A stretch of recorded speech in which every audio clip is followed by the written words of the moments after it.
obrigado. A minha apresentação será mais realmente oral, né? Não tenho nenhum outro, enfim, nenhuma peça de audiovisual para mostrar. Será somente realmente uma exposição oral, né? E uma troca de opiniões e de experiências que eu espero estar realmente, enfim, promovendo aqui, não é? Com toda satisfação. Mas eu não tenho nada a mostrar. A minha forma de fazer, então, essa... Sim. Desculpa te interromper. Puxa só um pouquinho a tua câmera, que só está mostrando teus olhos. Para baixo, um pouquinho. Sim? Desculpe. Eu não... Sim. Muito bem. Agora eu tenho o feedback aqui. Agora eu vi. Não estava tendo essa perspectiva minha aqui de feedback. Mas ok, agora já tenho. Perfeito. Muito bem. Está ótimo. As suas ordens, você vai então... Está com você. Pois não. Então, muito bom dia a todos. É uma grande satisfação poder estar aqui, gentil convite do Rogério, como uma pessoa, também administrador, de bastante tempo, de há muito tempo, e realmente é muita satisfação em poder estar aqui, trocando um pouco de ideia com vocês. Tenho, assim, alguns pontos que eu vou, na verdade, trazer apenas para poder realmente mostrar um pouquinho daquilo que a gente tem feito, a nossa experiência, quem somos. A propósito, o Hugo Barbieri, que faz parte do grupo do GEAP Tech, também realmente, hoje, como o Rogério anunciou, provavelmente ele não vai poder estar conosco, mas realmente eu tenho então essa experiência de trabalho com ele há muito tempo e, portanto, me sinto muito à vontade de estar aqui com muita satisfação. Pena que eu não posso estar, se eu imagino que ele ainda não apareceu, não é, Rogério? Não, né? Não tem importância.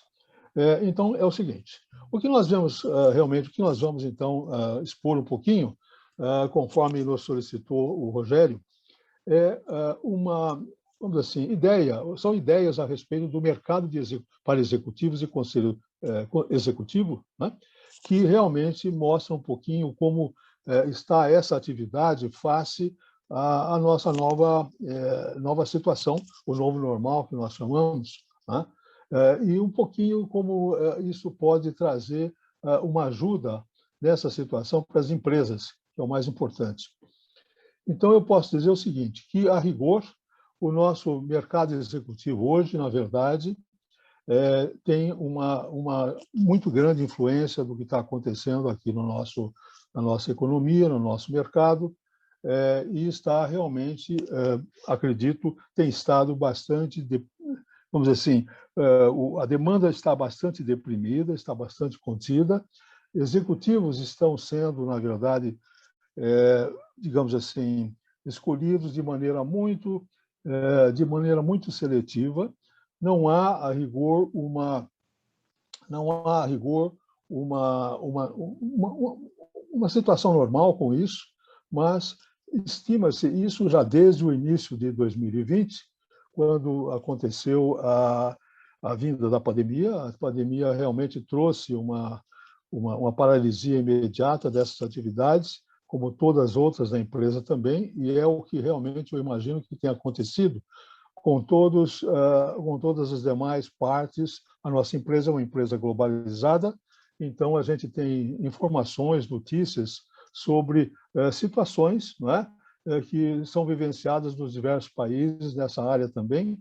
A nossa empresa tem praticamente 20 sócios em 20 países diferentes, nos 5 continentes. Então, a rigor, é o que tem acontecido. Na Europa também, a demanda caiu muito verticalmente, e acredito que tenha sido realmente bastante, digamos assim, comum o que tem ocorrido conosco aqui em relação ao resto do mundo.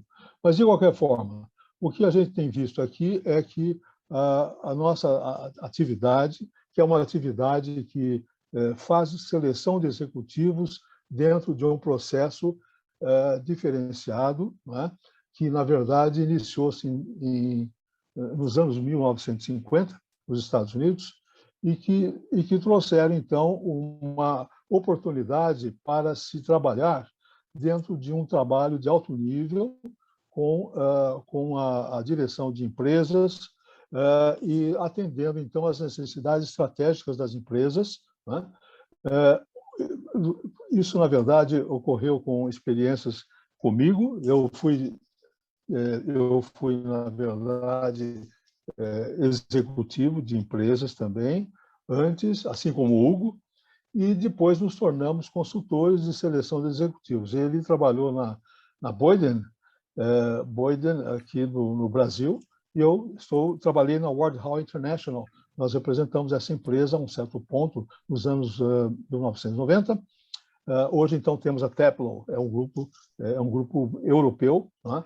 E, a rigor, o nosso trabalho, então, tem sido aquele de exercer a prática de busca seletiva de pessoal estratégico, segundo a necessidade das empresas, no sentido de poder, vamos dizer assim, trazer soluções que tragam, vamos dizer assim, valor real para a empresa. Esse é o nosso objetivo, focando, então, bem próximo às necessidades das empresas, trabalhando muito em conjunto, né?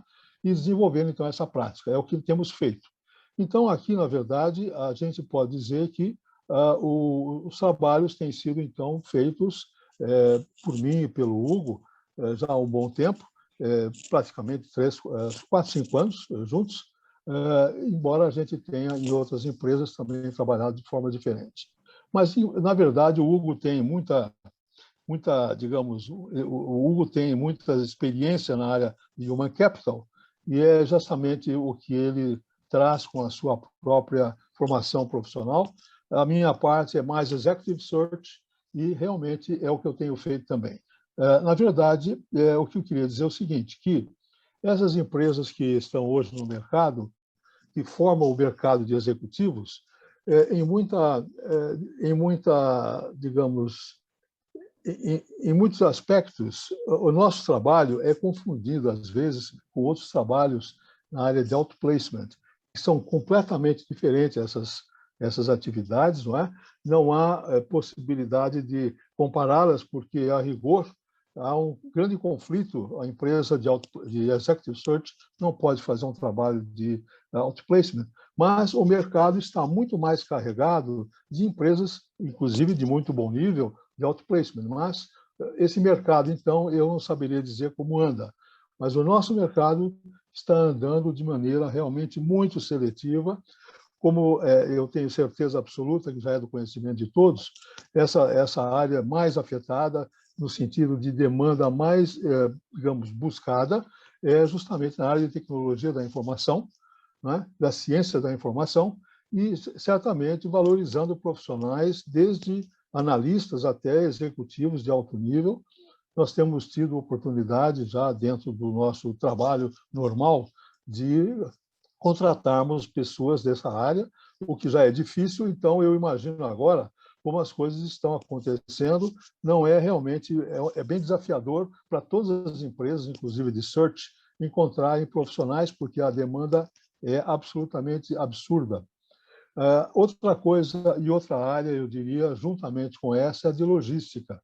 Nós estamos conhecendo também da necessidade, e aí não é muito de novos trabalhos, são trabalhos de substituição de profissionais que, lamentavelmente, não puderam realmente reagir à altura no sentido da sua performance exigida nesses novos modelos de trabalho do que estão experimentando.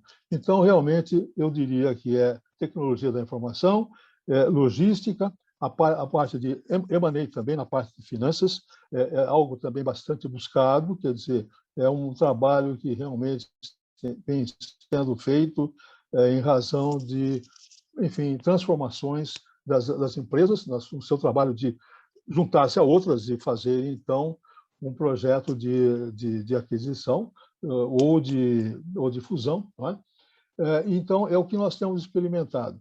Mas outras áreas também, como, por exemplo, a área que nós chamamos aqui, no caso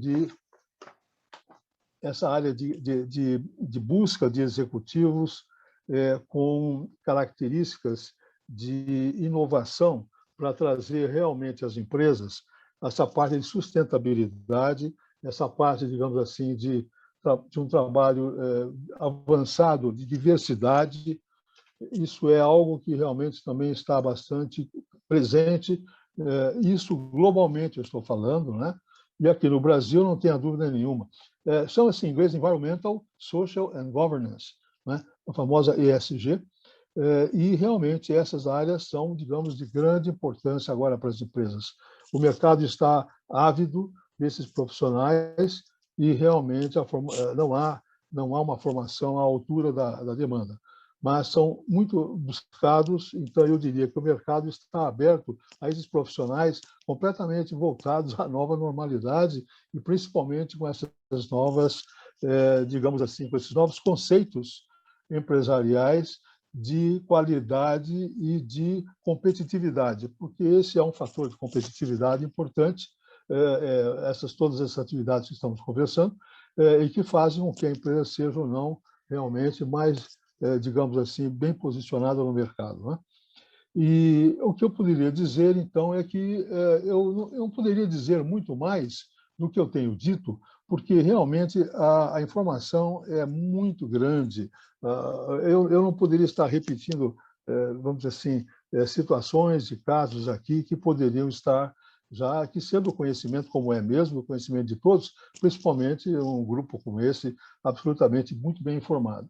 O que eu queria dizer, justamente, é que o nosso trabalho em Executive Search tem sido um trabalho, digamos assim, bastante importante nessa fase, mas, embora, como eu disse, utilizado de forma muito seletiva pelas empresas. Não há uma demanda reprimida nesse sentido, e eu acredito que agora está sendo sentido, a partir de julho deste ano, agora, uma retomada gradual, muito tímida ainda, não é nada expressivo, mas sente-se que as empresas já estão, então, tentando enxergar colocar no mercado as suas necessidades para que realmente se possa começar o ano que vem de maneira um pouco mais dentro da realidade imaginada, não é?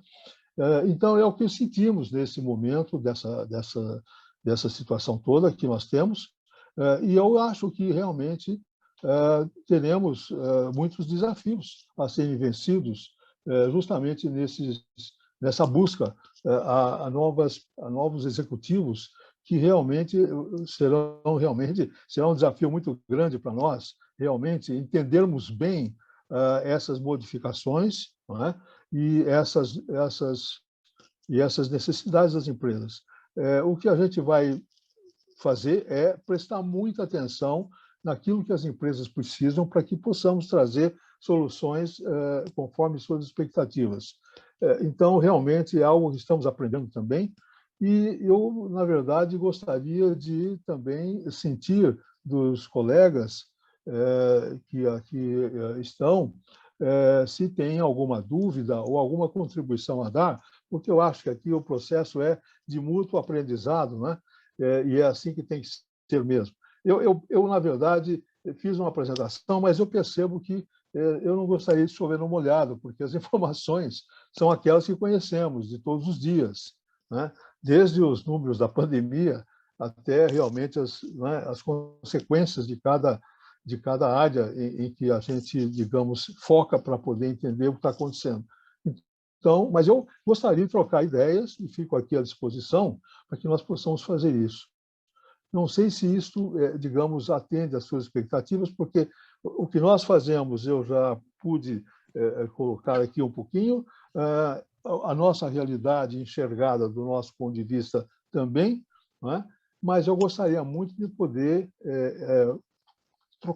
trocar ideias e opiniões com vocês. Não é exatamente isso que eu coloco. Rogério, outra coisa, o Rogério me disse também que se eu tivesse algo a informar sobre fuga de talentos.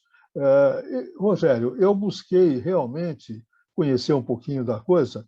Para você ter uma ideia, realmente, a fuga tem sido muito grande, principalmente na área da saúde. Quase que 2.000 médicos deixaram o Brasil definitivamente no ano de 2020. 1.890 e poucos médicos e também enfermeiros de alto nível, etc., deixaram o país em 2020. Ainda não temos informação deste ano, mas não seria muito diferente, não. Isso é realmente uma perda lastimável, principalmente agora dentro desse quadro da doença, né? Que ainda não terminou, na verdade, mas realmente na área da saúde tem sido muito importante. Acredito que executivos tenha sido bem menos, mas, no geral, eu acho que se destaca o pessoal da saúde mesmo. É importantíssimo que a gente possa sentir isso, né, e saber o que está acontecendo, porque realmente o pessoal vai indo embora. O pessoal não, sente que não há clima. E outra, a parte salarial é infinitamente diferente. São trabalhos aí de quase 3 dígitos em dólar, né? E já é diferente do que nós temos aqui em termos de remuneração para os executivos. Então, realmente, nessa área, eu senti que está bastante crítica, muito crítica. E é o que eu queria dizer a você. Na área de executivos, ainda não tenho muita informação, mas prometo, na ocasião, encaminhar a você o que eu possa sentir. Não consegui informações precisas a respeito, Rogério. Então, Tácito, eu acho que as perguntas, eu acho que tem muita gente aqui já se coçando para fazer pergunta. Hoje eu vejo, né, no mercado de executivos, né, de certa maneira, muitas empresas reclamando de que não estão encontrando os profissionais que queriam, né?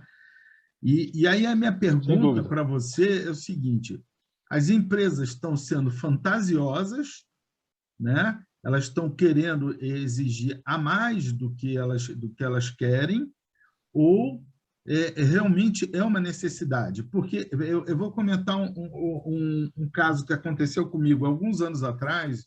Eu ainda estava na HP, eu participei de um programa na internet sobre empregos, e uma menina do RH, ela pediu uma série de requisitos por um profissional na área de TI, que minimamente esse profissional tinha que ter começado a vida dele profissional aos 12 anos de idade, já tinha que estar formado aos 12 anos de idade dele.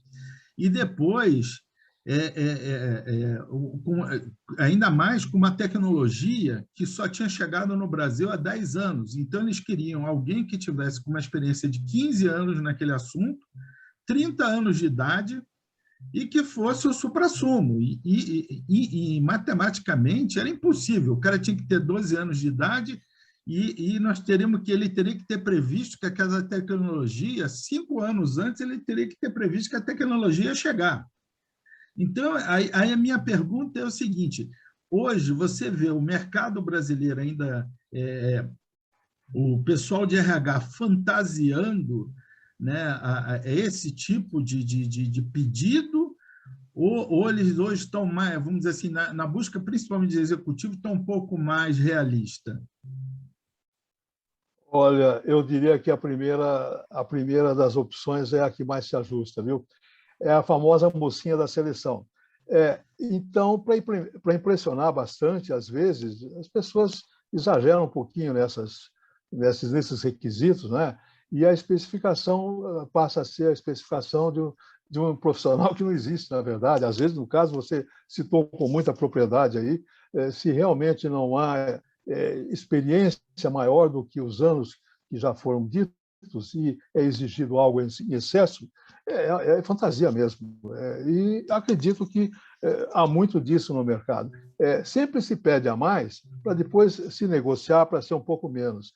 Então, eu acredito que seja mais nessa situação que o pessoal de aquisição de talentos se posiciona para poder ir ao mercado e depois, se for difícil encontrar, dizer, olha, não tem mesmo. Quer dizer, realmente, eu acho que é mais fantasioso mesmo. Você tem toda a razão. Principalmente agora, né? Agora, eu acho que há um desespero atrás desses profissionais e eles não estão disponíveis. Esse é que é o ponto.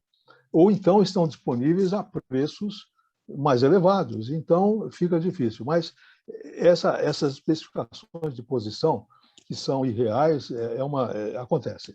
E é por isso que a gente tem que realmente ter um trabalho, digamos assim, com o setor ou com a área que demanda, que precisa de um executivo desse diretamente.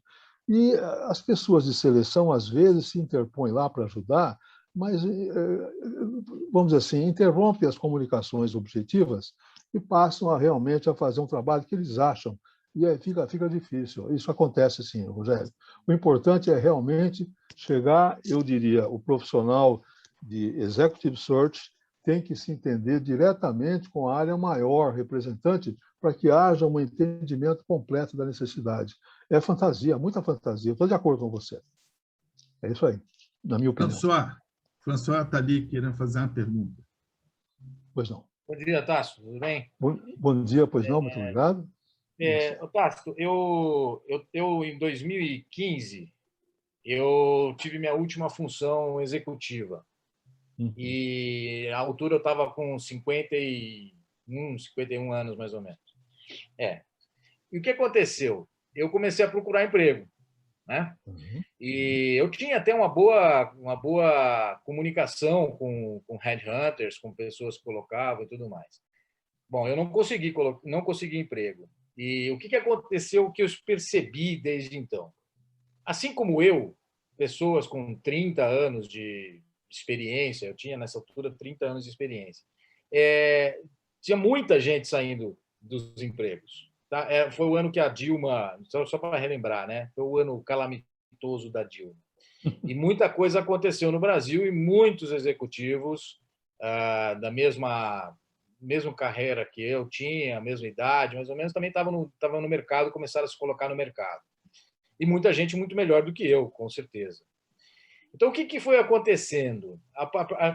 Daí em diante, o mercado ficou muito cheio de... a gente tem ouvido aí, né? 13 milhões, 14 milhões de desempregados, né? 12 milhões, 14... Eu estava dentro desses caras, dos 12 milhões, 14 milhões, estava aí dentro desses caras. E isso que o Rogério falou começou a dar, então, o seguinte, a gente tem tanta gente disponível no mercado que a gente vai escolher assim, o cara tem que falar, antes tinha que falar 3 idiomas, agora a gente quer 5 idiomas. Mas agora 5 idiomas só não serve, o cara também tem que ter um mestrado, um doutorado, talvez. E talvez tem que ter um olho azul, né? E eu não sei, o cara tem que ter ido uma vez para o Nepal. Eu não sei, começaram a colocar umas coisas, porque a oferta de pessoas era muito grande. Sem dúvida. E eu escutei, assim, por outro lado, eu escutei outras coisas da seguinte forma. Eu fui em processos que eu fui até o fim e as pessoas diziam assim, você é super qualificado para a posição. O que significa ser super qualificado? Quer dizer que a sua empresa é subqualificada para mim? É isso que quer dizer? É essa a conclusão que você pode chegar, né? Então, assim, o que eu estou percebendo, eu pelo menos senti, é que esse mercado de colocação de executivos começou a subir no salto. Subiu no salto no sentido seguinte, a gente tem tanta oferta que a gente vai descartar todo mundo com muita facilidade. Isso é uma coisa. Depois de muito tempo procurando emprego, e tem um problema aqui perto da minha casa, tem um supermercado, os caras exigem que a gente pague no final da compra, né? Então, eu precisava de dinheiro, não tinha jeito. Então, eu continuei procurando empregos, e aí eu resolvi contratar uma empresa de outplacement, o outro lado da mesa.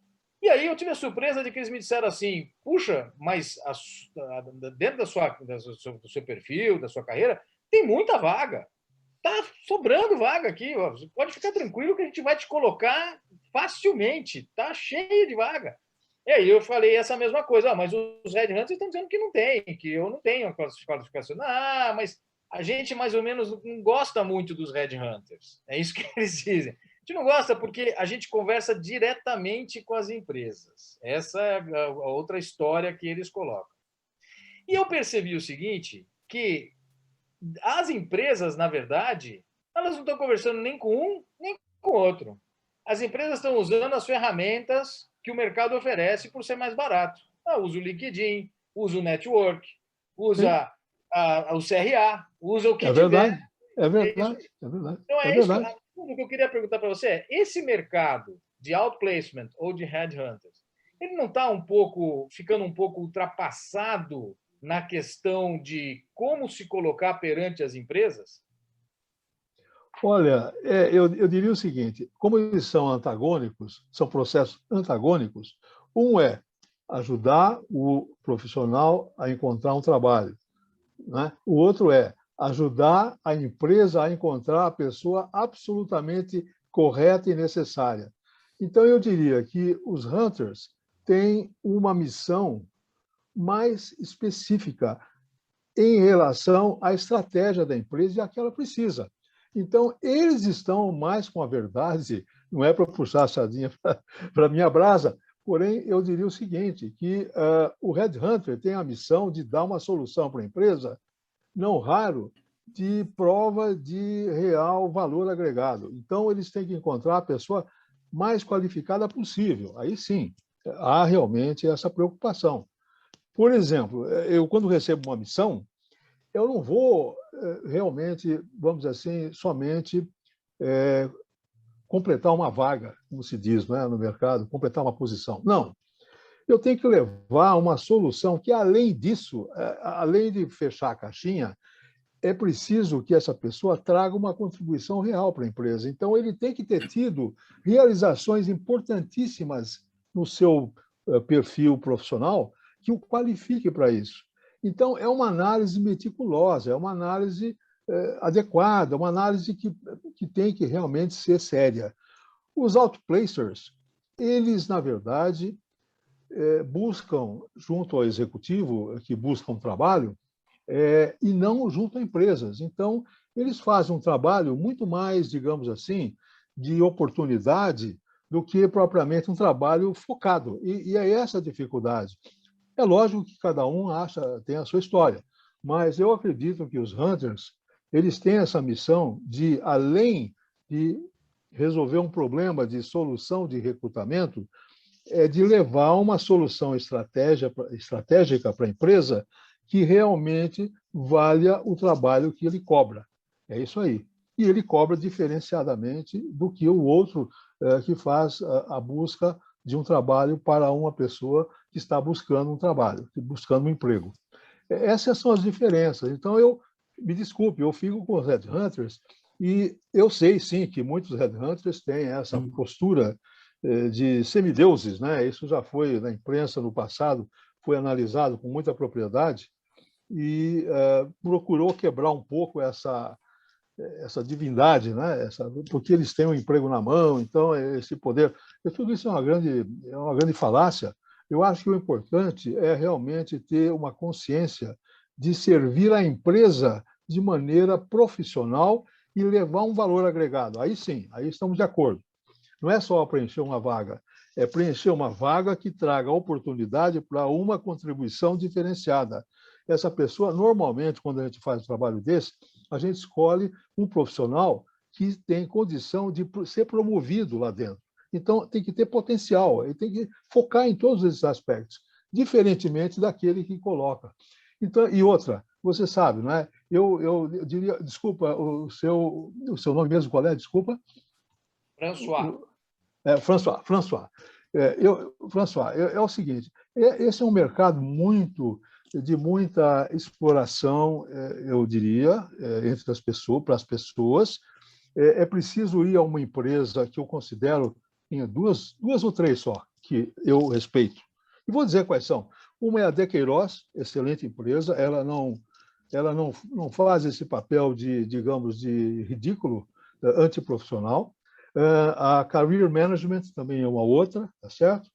E, olha, eu não tenho mais nenhuma outra que eu conheça que possa dizer, olha, porque eu tenho que conhecer, né? E eu recomendo para as pessoas que necessitam de uma informação. Eu estou dizendo isso porque eu realmente, há muito tempo, eu respeito essas empresas, elas fazem um trabalho profissional, quando dá, quando não dá, ninguém enfeita o pavão e ninguém procura se aproveitar do profissional que busca uma colocação, entende? Essas duas empresas eu recomendo. E tem empresas que fazem outplacement ligadas à demanda da empresa. Então, na verdade, essa outra também temos empresas boas, né? E eu acho que realmente são poucas, não são muitas, não. Agora, tem uma grande maioria no mercado que são pessoas que trabalharam na área de RH e se acham, então, digamos, competentes e qualificados para fazer um trabalho desse. Mas tem que ter muita experiência, tem que ter mais do que isso, tem que ter muita, eu diria o seguinte, muita humanidade para poder fazer um trabalho decente nessa área. E não é o que se vê no mercado. O mercado é um mercado, lamentavelmente, cheio de pessoas que não buscam senão um faturamento rápido, né? Sem um trabalho que possa ser chamado de profissional. Eu quero alertar você disso, sobre isso. Acho que a sua experiência diz muito disso, né? Mas eu estou às suas ordens, François, não é? Eu gostaria de me colocar à sua disposição para conversarmos um pouquinho mais sobre, se você tem a necessidade, com toda satisfação podemos conversar. Eu lhe explico melhor sobre isso e podemos analisar, talvez, caminhos que levem a uma solução para a sua expectativa. Exatamente isso. Obrigado. Durval está com a mãozinha levantada. Opa, obrigado, Rogério, Jorge, obrigado aí pela essa visão de líder, sempre nos ajuda a atualizar informações e com profissionais experientes como o Tássio, obrigado aí pela posição. Muito obrigado. Muito obrigado. Na realidade, na chamada da nossa reunião, estava dizendo da sua especialidade também em conselho consultivo. Eu sou membro do IBGC e eu queria ouvi-lo um pouco sobre como anda esse mercado, a demanda, com essa fase das ESGs agora, se essa demanda está aumentando ou não. Empresas, principalmente empresas familiares, como é que vocês têm visto isso aí? Eu posso dizer a você o seguinte, que nesse mercado, lamentavelmente, nós não temos tido muita procura, pelo menos a nossa empresa, não é? Mas é uma área de muita importância estratégica para a empresa, porque é a área que dirige os destinos maiores, não é?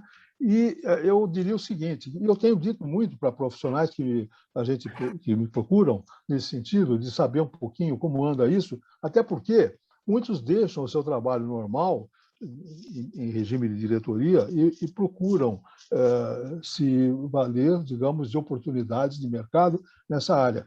O que eu tenho recomendado é exatamente isso, que ele possa realmente se valer justamente dessa instituição que você disse, né, do IBGC, não é? Instituto Brasileiro de Governança Corporativa, não é? E que realmente essa entidade, pelo que eu entendo, absolutamente séria e necessária como formação básica, digamos assim, formação não, eu diria para a preparação dessa pessoa para poder buscar um trabalho na área consultiva. Porque realmente ali, eu tenho certeza, há uma completa revisão vamos dizer assim, da ciência corporativa que ele precisa conhecer e precisa atualizar para poder contribuir à altura da expectativa da empresa. Então, e como você mesmo disse, é justamente nessa área de empresas, como se diz, as empresas familiares, que buscam em dois aspectos, né? Uma, prepara-se para ser vendida ou prepara-se realmente para dar um salto caso tenha um apoio financeiro necessário. Então, realmente é nessa área mesmo que eu acho que tem. Porque na área maior, é um pouco mais estável. Então, as empresas que têm, por exemplo, sede no exterior, já têm a sua própria forma e estrutura de trabalho dentro do que eles fazem. E, aliás, fica tudo no exterior mesmo, né? Não ficam aqui. Mas é mais na área de empresas familiares mesmo. É exatamente isso, é verdade. Eu não tenho tido lamentavelmente, posso dizer a você, não tenho tido muita experiência na área mas sim, eu tenho mais experiência no sentido de aconselhar pessoas que desejam, profissionais, executivos que desejam ir para essa área, do que propriamente receber mandatos, empresas, para buscar no mercado. Agora, é um trabalho muito bonito, eu acho, e depende muito da análise da realização profissional da vida dele, porque é realmente o topo do topo, né? E que realmente todos almejam, e com razão, né? Porque a sua experiência tem que valer, toda a experiência que nós temos tem que, num certo momento, valer de maneira maior, estratégica, e eu acho muito bonito isso. Mas não tenho tido a oportunidade de ver de perto, de fazer esse trabalho para as empresas, né? Nesse momento. Bio e Arthur, deixa eu só fazer uma pergunta. Tácito, né? Nessa área de consultiva, assim, as multinacionais, as empresas grandes, de certa forma, elas têm o conselho, elas têm essa prática, né? Seja pela prática do SGBC, eles têm esse tipo de visão de ter, né? A própria HP, que eu trabalhei aqui no Brasil, ela tinha aqui no Brasil o próprio conselho consultivo dela, né? E eu conhecia outras entidades, outros clientes nossos que também tinham essa prática. Porém, as empresas nacionais, eu tenho uma dúvida. Eles têm um certo preconceito disso, ou uma certa rejeição em função de falta de conhecimento do benefício que um conselho consultivo poderia trazer para uma empresa? Qual é a tua opinião nisso? As empresas brasileiras não procuram porque tem um preconceito, ele acha que aquilo ali é um grupo de pessoas que vêm para atrapalhar, né? Principalmente empresa familiar, e às vezes o dono ele se sente o imperador da empresa, né? Eu vou receber um monte de cara aqui que vai falar um monte de coisa que eu não quero ouvir, né? Ou é uma falta de conhecimento mesmo, uma falta de conhecimento no mercado, do benefício que o Conselho Consultivo tem. Qual é a tua opinião em relação a isso? Eu diria o seguinte, as duas coisas, viu, Rogério? E tem uma terceira também. A experiência que eles tiveram com as pessoas erradas em seus conselhos, porque isso, infelizmente, acontece muito. Eles não têm, digamos assim, um pouco de conhecimento de como organizar o seu conselho e na verdade, buscam pessoas conhecidas, até membros da família, ou então não, mas conhecidos, etc., que realmente não acabam realmente trazendo um malefício muito grande. Tem que profissionalizar, tem que realmente entender que existem empresas que fazem isso com critério, né? E eles não sabem que existe isso. Uma. Duas, aqueles também que acham que se você trouxer uma pessoa séria lá para o seu conselho, ele vai dizer coisas que, como diz você, ele não vai gostar de ouvir. Ele não está disposto também a ceder. No ponto em que ele tem a empresa dele, ele diz, um dia eu vendo isso aqui, acabou. Ou então eu morro e dou e fica com a família, né? Mas eu acho que são essas três coisas. Tanto a pessoa que não gosta de ouvir aquilo que ele teria que ouvir para poder melhorar a sua empresa, do jeito dele, ele acha que o jeito dele é melhor. E ele tem lá os 30 anos de experiência, então ele se acomoda ali nessa situação e vai levando, né? Até o dia que precisa, porque chega um ponto, se a empresa vai ser comprada, alguém vai dizer, olha, queremos a empresa em ordem, é preciso, né, tomar certas providências, e mesmo para poder vender, aí ele vai buscar conselho na hora de vender. E aí ele vê que precisa, né? Mas até então você tem razão, ele não quer ouvir, o outro realmente não sabe que existe, e o terceiro é que teve uma experiência ruim, então nem procura mais. São essas três, na minha visão, é isso aí. Falta de conhecimento mesmo. Bio, está com você. Obrigado. Excelente as suas explicações, Tácito. Muito obrigado pelo seu tempo, de estar aqui compartilhando com a gente. Eu tenho uma experiência um pouquinho ao contrário e eu queria validar com o grupo e até com você que está nesse mercado, né? Muito obrigado. A SAP, onde eu trabalhei, né? A prima irmã da HP, com o Rogério, a gente já trocou muita figurinha, porque as empresas acabam acabaram se mesclando ao longo do tempo, com muitos executivos da HP vindo para a SAP num determinado momento, ela partiu para uma outra vertente, para formar as pessoas. E aí eu queria até ver validar com você e ver a opinião do grupo, o que eles fizeram.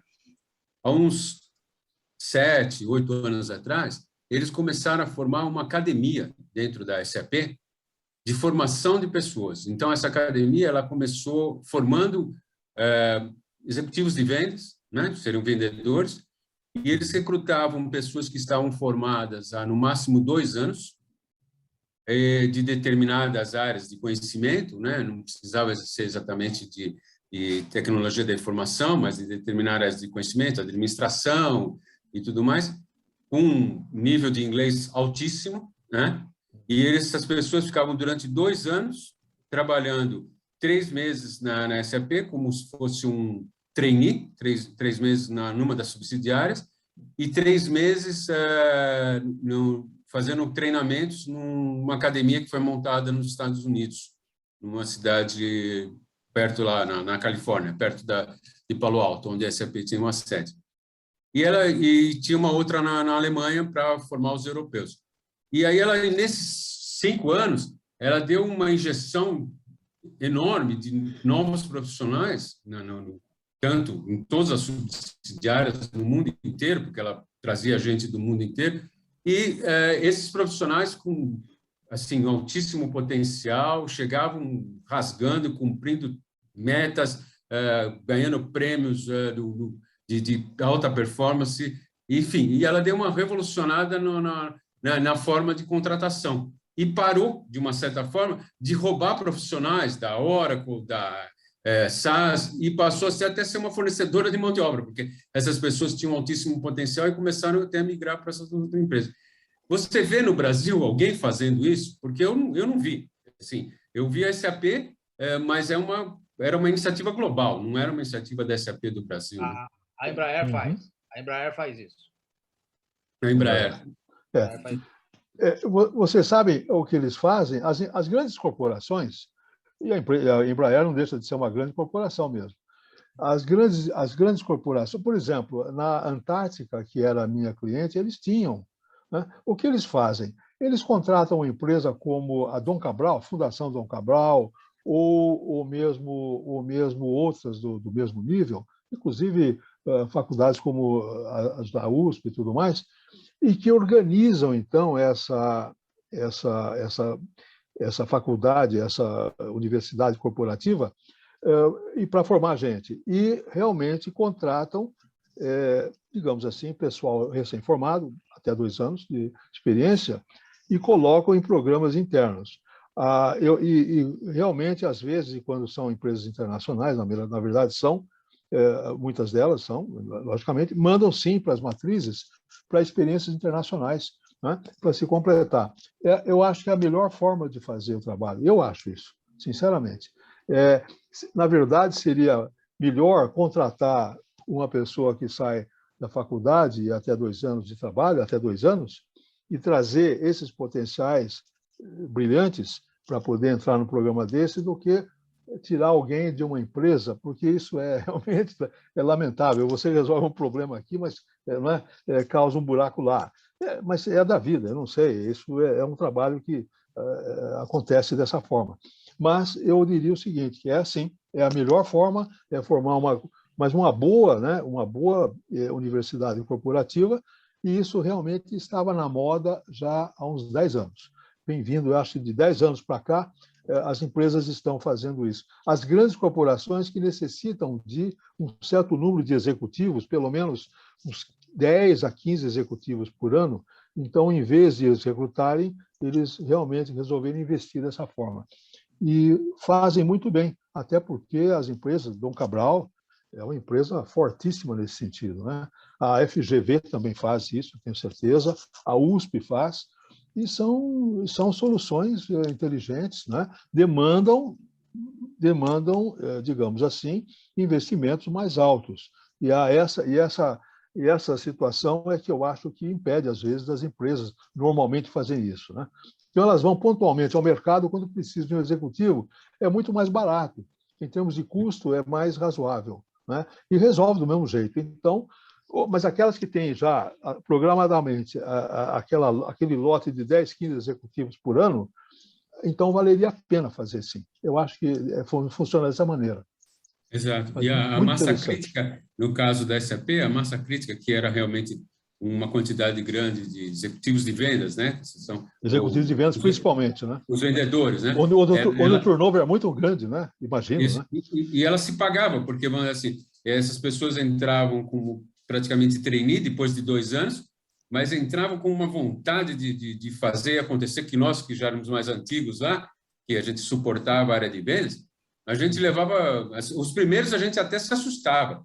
A vontade de fazer acontecer deles e a dinâmica e o empenho e a força deles deixava a gente até desconcertado em algum momento, porque a gente que fazia as coisas com mais calma, apoiava eles, imaginava que eles chegariam para aprender, e eles chegavam, mas com nível altíssimo. E alguns, assim, só para fechar o parênteses, né? Alguns, nesses 8 anos, se tornaram executivos mesmo, não são executivos de venda. Então, hoje você tem diretores de vendas, vice-presidentes de vendas na SAP, são, digamos assim, eu tenho 66, né? Meninos de 32, 34 anos.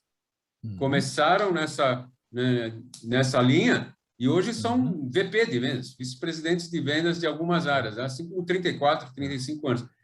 Porque eles foram formados, né? E se paga esse movimento, porque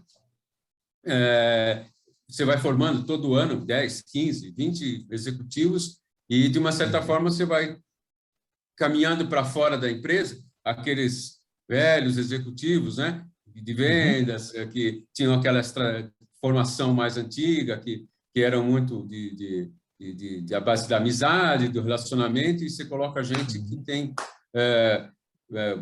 sangue nos olhos, né? Como eles falam, faca no dente e sangue nos olhos. Faca no dente e sangue nos olhos, é verdade. Sim.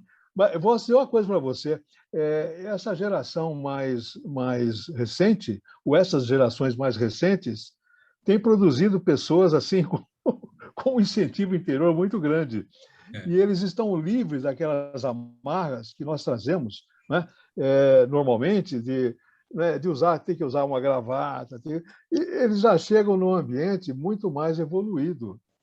Então, eu acho que vamos dizer assim, esse incentivo interior de poder chegar e fazer, e também de entender, também de remuneração, né? Eu acho que a remuneração também é fator importante nesse sentido, né? Então, eu acho que é um programa interessante. Mas o pessoal de hoje é um pessoal mais livre, mais aberto, mais atirado, né? E assim eu acho que se diferencia assim um pouco. Tem razão. Eu quis colocar essa experiência muito mais porque eu acho que esse é o caminho para as empresas no Brasil, contrariamente a essa reclamação de que tem 300 mil vagas e não tem profissionais e tal. Não vai ter se elas não fizerem alguma coisa. Exatamente, porque o governo não vai formar mesmo, né? O governo não vai formar. O governo está aí para fazer o trabalho dele e muito mal, né? O que se pretende é que haja uma formação. E então o que acontece? Empresas, fundações, entidades como a Fundação Cabral e tudo mais, ajudam muito a montar essa universidade corporativa, e eu tenho tido informações e resultados excelentes, como você falou. Eles começam, inclusive, a formar a mão de obra para o mercado, né? É assim que funciona. É realmente interessante, muito interessante. Muito interessante. Muito obrigado. Obrigado. Eu que agradeço. Muito obrigado a você. Eu sempre aprendo aqui conversando, então eu estou muito feliz de poder estar aqui. Muito obrigado. Arthur? Pois não. Bom dia a todos aí. Bom dia. Tácito, eu queria conversar um pouco mais sobre conselho. Eu também sou conselheiro certificado do IBGC, apesar de você já ter dito que não é o target da TAP, as vagas em conselho, mas eu queria ratificar algumas informações que você deu e também colocar um pouco da experiência. Atualmente eu tenho 2 posições em conselho. Sou conselheiro fiscal de uma empresa e sou de uma ONG e sou conselheiro de administração estatutário, né, de uma outra organização. E o que eu percebo é o seguinte, quer dizer, esse é um mercado que ele está muito mais direcionado e ligado ao network. São poucas, eu só conheço uma empresa que eu vi que faz recrutamento de conselheiro, que é a Exec. Esse é um mercado de network. E existe uma distinção clara sobre o conselheiro consultivo e o conselheiro deliberativo, até pela responsabilidade legal que o deliberativo tem.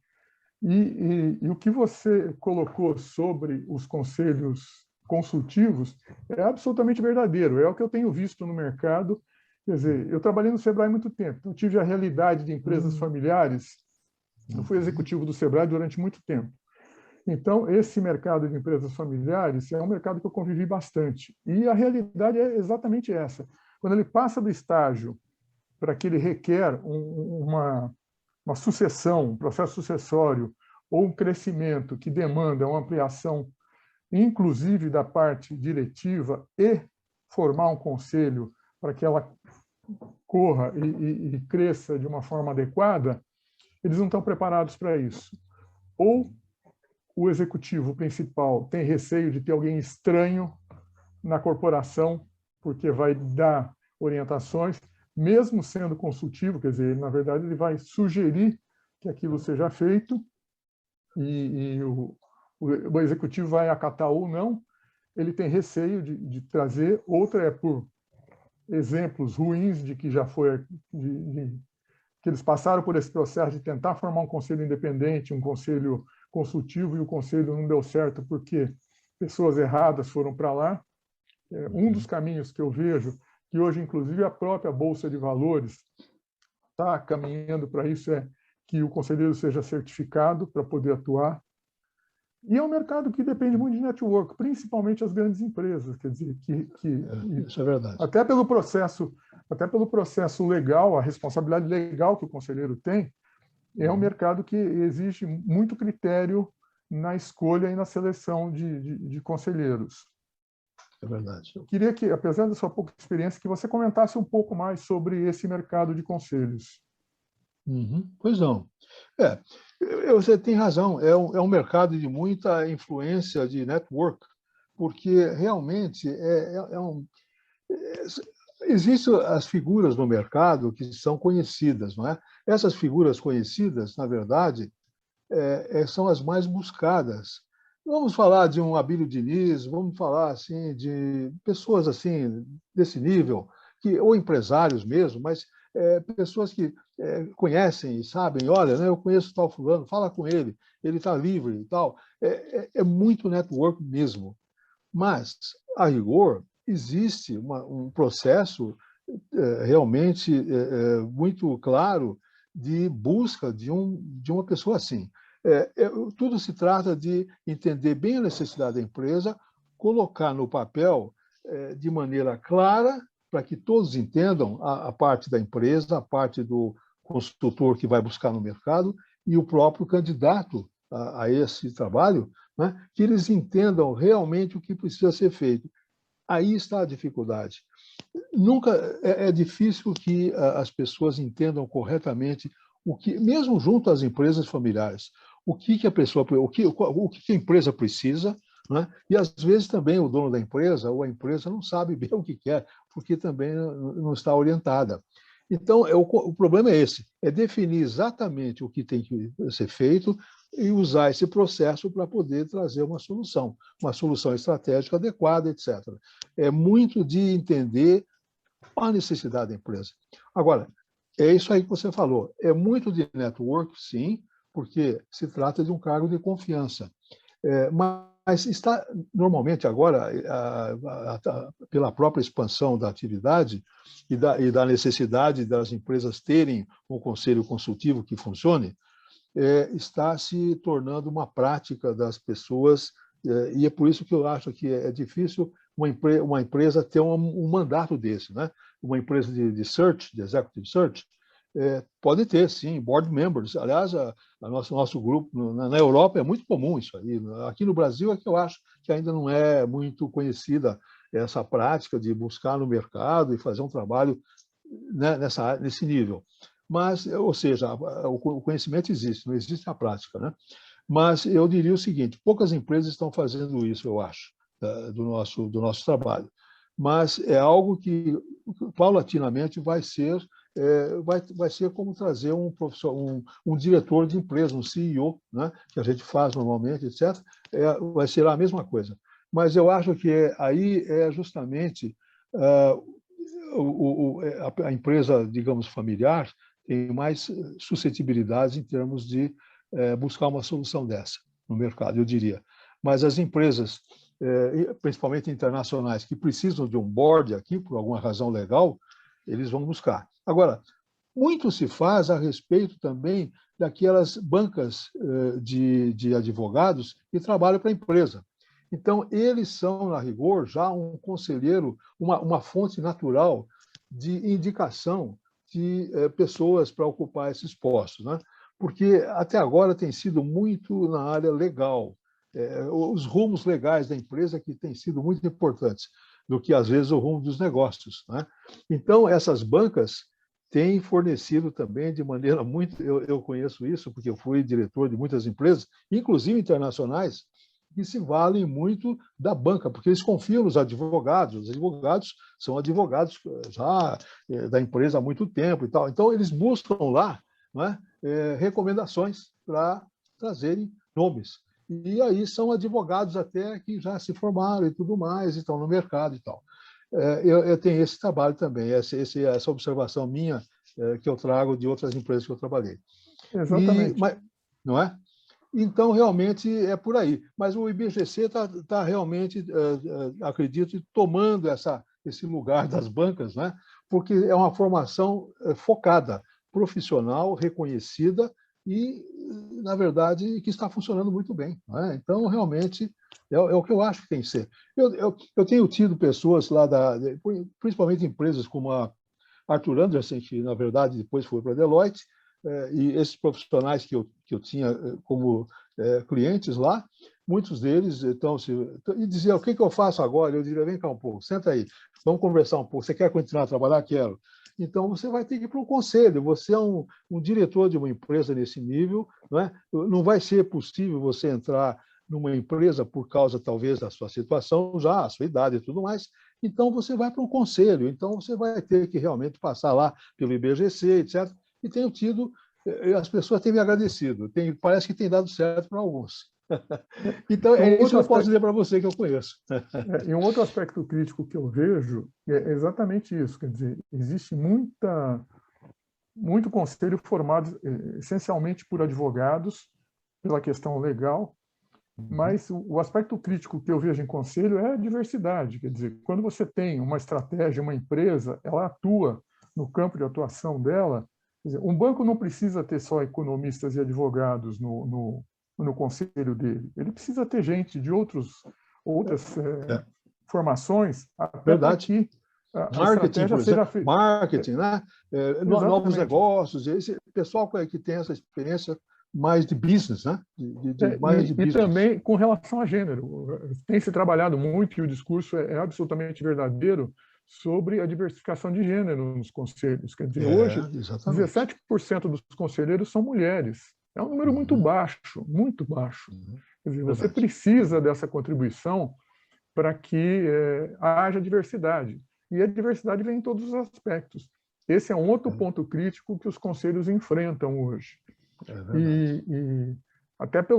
Aí é uma leitura minha, né? Até pelo fato desses conselhos serem constituídos por network, é que existe talvez esse desvio de composição aí, porque acaba vindo por indicação mesmo. Os dois que eu consegui foram por indicação, foram por network. Os dois conselhos que eu atuo hoje vieram de network. Pessoas que me conheciam me convidaram para participar e, enfim, foi isso. E outra coisa também que eu diria para você é o seguinte: finalmente, na minha análise, tem muito poucos conselheiros disponíveis no mercado. Então, o que acontece? Não é fácil encontrar um conselheiro sem você ir buscar através de um network. Isso o network um LinkedIn não vai te dar uma solução de um conselheiro. É muito difícil. Você vai ter que realmente conversar com pessoas da empresa, de empresas desse nível alto, para poder saber quem são as pessoas que estão no mercado e o que estão fazendo e aqueles que têm tido sucesso no seu trabalho. E a massa, digamos assim, a massa de conselheiros não é muito grande, é até muito restrita. Por isso que as empresas não têm acesso a esse trabalho, eu acho, entende? Muito por isso. Mas a nossa missão, se me for dada uma missão, eu vou buscar um conselheiro. Ele existe e eu vou buscar onde ele estiver. Pelo menos organizar uma seleção de 6 pessoas é o nosso compromisso. Mas isso a gente tem maneira de fazer. Mas não se encontra tão facilmente, não. Não é no LinkedIn ou não é conversando com qualquer pessoa. Tem que ser realmente muito focado e tem que ser uma busca muito conscienciosa para poder, porque é realmente o ápice, né? Quer dizer, a pessoa tem que estar na idade certa, com os conhecimentos certos, não ser desatualizado, tem que trazer uma contribuição. É bem complicado, mas existe, né? Nós resolvemos com o nosso processo. Mas é isso aí. Obrigado, Tácito. Eu que agradeço. Muito obrigado a você. Sérgio. Tácito, eu tenho 56 anos, né? Eu queria voltar um pouco à questão do tabu com relação à idade, na contratação tradicional, né? Não falando de conselheiros especificamente. Eu tenho vários amigos aí na minha faixa de idade que eu começo a ouvir coisas do tipo assim, puxa, 55, 60, eu já estou na idade que ninguém vai me querer mais. Preciso fazer outra coisa da vida, né? E essa é uma coisa que eu nunca digeri muito bem, né? Eu confesso para você que eu invejo um pouco os médicos, os advogados, que vão ficando que nem vinho, vão ficando cada vez mais desejados, né? É verdade. O que será que... Como é que a gente pode vencer esse tabu, né? Porque eu, de uma certa forma, tenho uma certa resistência, como eu falei para você, para acreditar que isso que não tenha valor, né? Uma pessoa com mais experiência. Será que os jovens há mais tempo, né? Os jovens há mais tempo deveriam se vender, talvez, de uma maneira diferente para o mercado, para tentar vencer um pouco essa história? Será que as empresas deveriam ser reeducadas, talvez, e entender que pessoas mais velhas, elas podem falar, puxa, mas essas pessoas são mais caras, né? Então eu preciso buscar mais jovens. Sei lá, mas tem muita gente que está disposto até a ganhar menos, mas está empregada, né? E entregar para a empresa toda a bagagem que ela tem de conhecimento. Como eu te falei, eu tenho um pouco de resistência a entender o porquê, a razão, a raiz dessa história, né? Queria entender um pouco da sua visão sobre isso. Pois não. Olha, é o seguinte, eu naturalmente vivenciei trabalhos como diretor de recursos humanos com empresas americanas, principalmente, são excelentes, mas elas não transigem. Interessante, isso eu acho que é um vício que vem aí de empresas como essas, americanas. Eles querem gente nova, não sei por quê. Mas por que é? Não, porque é fácil, é gente que não vem com vício, é gente que não vem, entendeu, já com coisa formada, é mais fácil de treinar. Eu tenho a impressão que é um processo de liderança um pouco falho, sabe? Tem que acreditar na liderança de que você pode liderar um jovem, porque o jovem está ávido para aprender. Agora, o profissional experiente está ávido para realizar. Então, realmente, são grandezas diferentes. Mas o americano é interessante, viu? Ele privilegia muito mais a idade mais jovem. Não que não sirva a outra... Não, eu trabalhei como diretor de recursos humanos e contratei muita gente superior. Antigamente, não passava dos 40. Não sei se você é desse tempo, talvez não. Do meu, sim. Era 40 anos, hoje é entre 50 e 55. Quer dizer, mudou, né? Hoje já é. Quer dizer, hoje já se faz uma contratação de uma pessoa. Não é normal, mas se faz normalmente. Agora, eu acho que o importante é a qualificação, né? Se uma pessoa está qualificada, se uma pessoa está atualizada, se uma pessoa está... Eu tenho certeza que, na verdade, ela disputa, sim, né? Mas o problema todo é a questão dos procedimentos, das políticas empresariais que são muito arraigadas na questão de trazer gente mais, sabe, mais jovem, com mais disposição, sei lá, é mais isso, mas é uma fantasia. Eu pessoalmente acho que muito mais contribuição traz uma pessoa com essa bagagem, evidentemente, né? Desde que bem atualizada, obviamente. Exato, desde que qualificados para isso, né? Exato. Mas realmente mas eu acho que houve um avanço, porque na minha época, quer dizer, eu já vivenciei isso lá atrás, que era 40 anos. Antigamente, 40 anos já não estava mais servindo. Não, hoje já é mais 50, 55, né? É por aí, mais ou menos. E tem mais, eu tenho ouvido falar, eu não sei se é coisa de internet ou de não chega a ser um fake news, porque é um news correto, que a idade de contribuição maior de um ser humano se dá entre os seus 60 e 80 anos, porque ele tem tudo para poder realmente ali trazer, em termos de experiência, para fazer certo, para poder trazer uma contribuição efetiva, para poder... o cérebro dele está muito mais, digamos assim, preparado para poder ensinar, para poder, enfim, exprimir aquilo que ele tem e faz. Então, quer dizer, parece que as pessoas aprendem até os 60, 70. Veja você. Então, ali, quando a pessoa acabou de aprender, é o que ele tem de melhor para oferecer. Então, é um contrassenso. Mas, infelizmente, eu acho que é um problema de natureza, eu não sei porquê, mas é assim, tem razão. São preconceitos bobos, né, que vão acabando. Eu acho que a parte de diversidade agora não fala muito da idade, fala muito dos gêneros, né? Gênero masculino, gênero feminino, fala muito da sua origem, não é? Se você realmente é de cor ou não é, fala muito, digamos assim, da parte, digamos, de você tolerar todas essas camadas de diferenciações sexuais e tudo mais, não é? Mas não fala da idade. Eu acho que está na hora dessa área da diversidade pensar nisso com carinho. Essa é a minha opinião. Eu acho que é preciso que haja uma bandeira aí, né, que leve a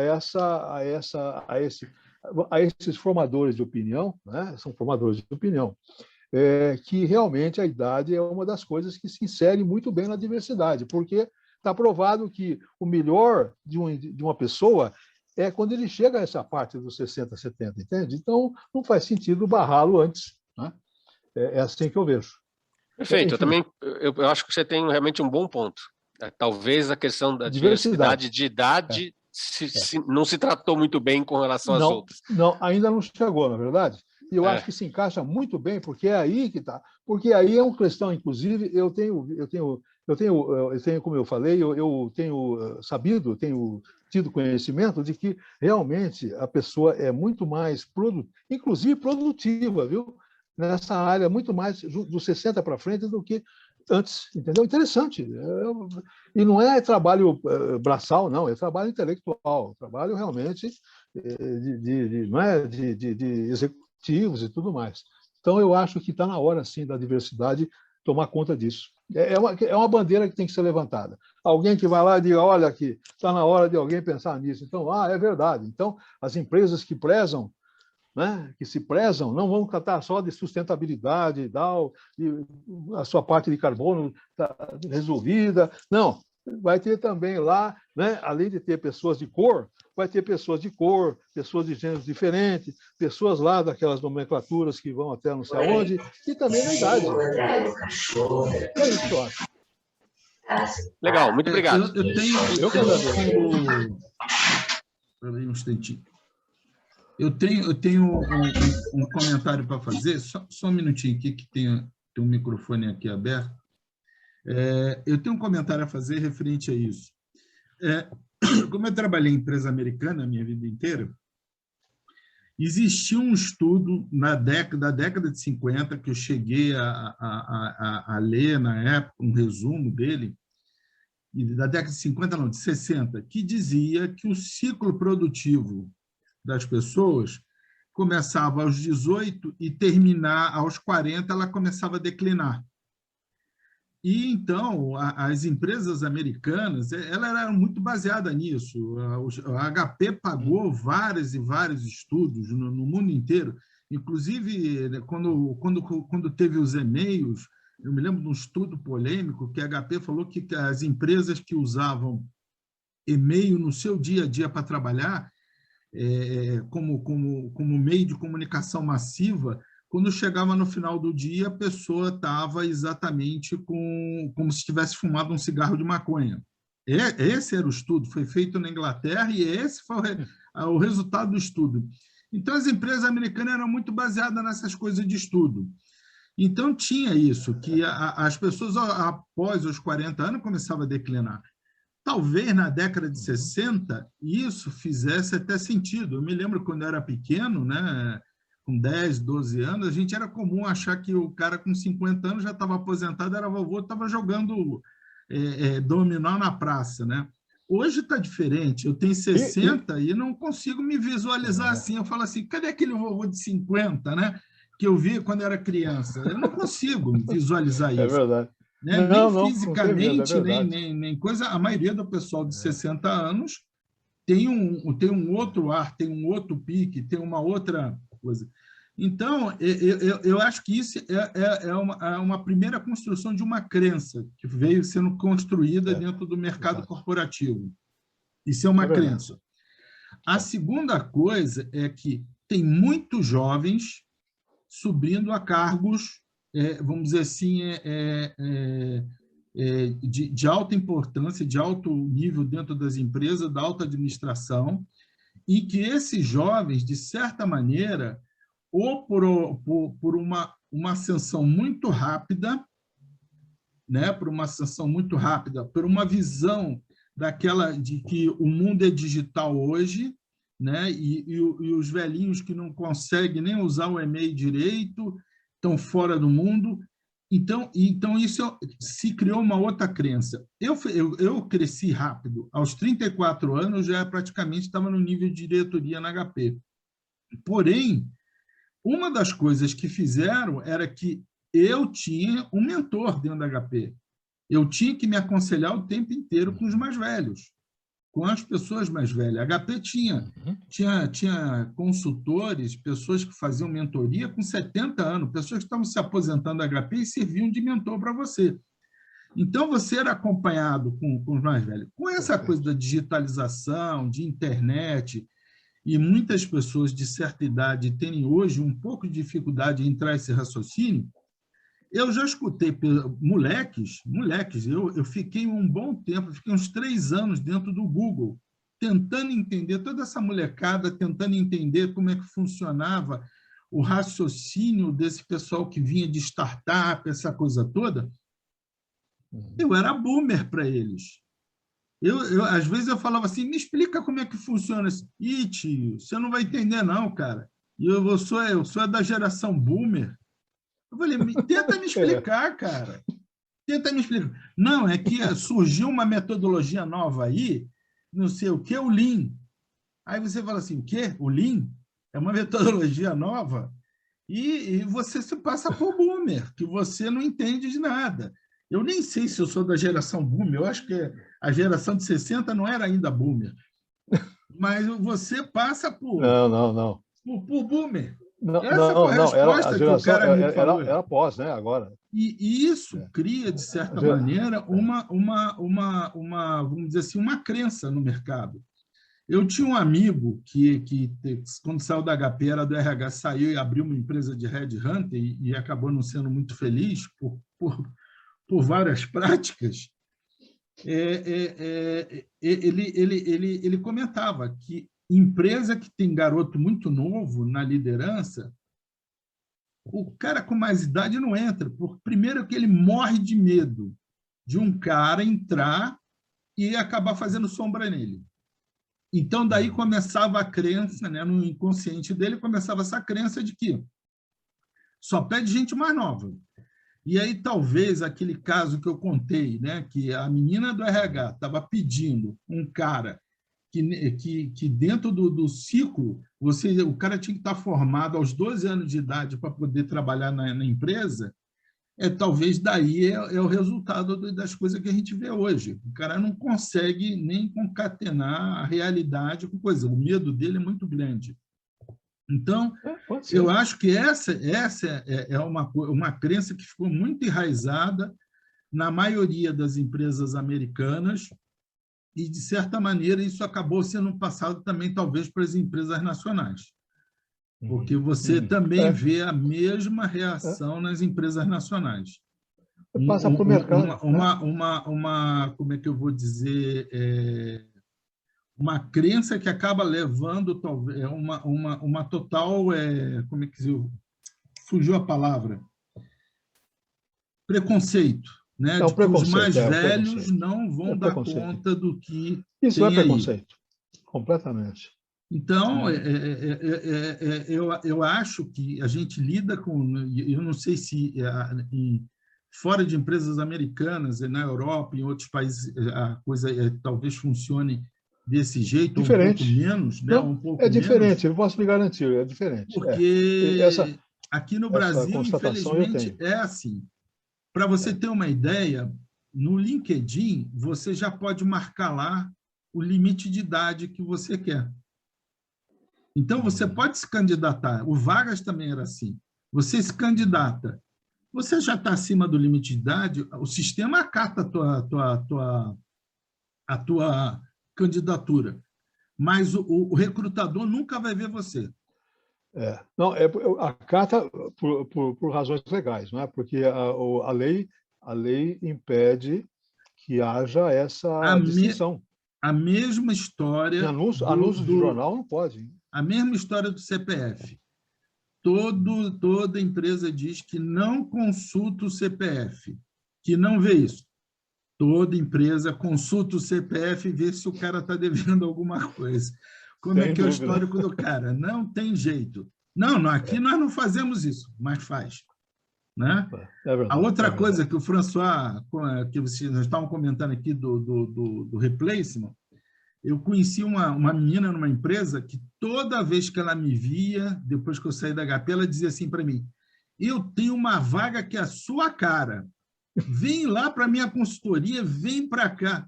Bom, R$10.000, você me paga R$10.000, eu vou te dar um banho de loja, você vai fazer coach, você vai fazer um negócio. E aquela vaga? Não, você vai fazer uma entrevista.